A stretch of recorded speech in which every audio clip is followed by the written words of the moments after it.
that morning where this all went down, and for some reason I had this shift mentally and emotionally, and to be quite honest, spiritually as well, and right down to the physical. Like there was an actual physical shift in my body that day where, I just came to a realization. I broke down and lost it in front of the mirror after getting out of the shower. And I won't go into the whole story with you guys, but bottom line is I lost it, like uncontrollable sobbing. And just, I remember locking eyes on my naked body after getting out of the shower. I'm toweling off and I'm just like, who is this guy? Who is this guy that's looking back at me in this mirror? I don't know who he is, but I can tell you, I hate him. He's disgusting. And just the words and the thoughts that were coming to my mind is not anything that any of us would want to wish on anybody else, nor ourselves. Yet that's where I was. A lot of anger, a lot of sadness.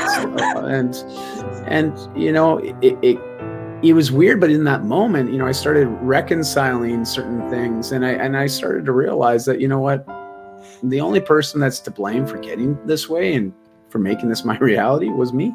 My wife sat me. I used to abuse alcohol and occasionally narcotics. Like I got into a lifestyle where that was how I dealt with stress and anxiety. I'd have some drinks, and it just became a very present routine in my life. It was the normal. It was just like full day at work, helping people. Well, I come home, I help myself, and I'll do that with some drinks, and it just became very, very easy. And it started to disrupt my quality of life, specifically how I interacted with family and how I could provide for my family. And things were going down the wrong path, if you know what I mean. Like it was pretty clear that if I kept doing what I was doing, I was going to end up alone and possibly dead. Like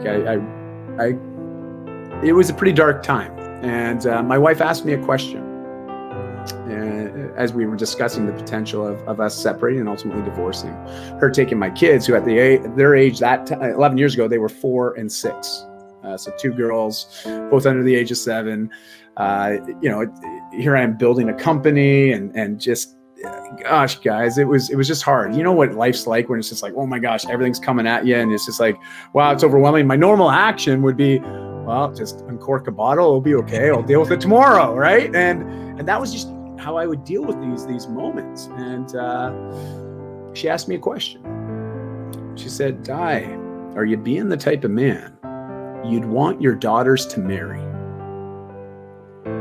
And what I realized was when she asked me that question, I was not being the dad. I was not being the husband. I was not being the father.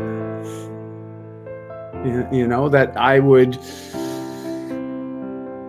Trust me, if a guy like me at that time, 11 years ago, showed up on my doorstep saying, hey, we'd like to get to know the women of your life, I wouldn't allow them in, man. I'd punch him in the nose, kick him in the yoo-hoo, and be like, get out of here.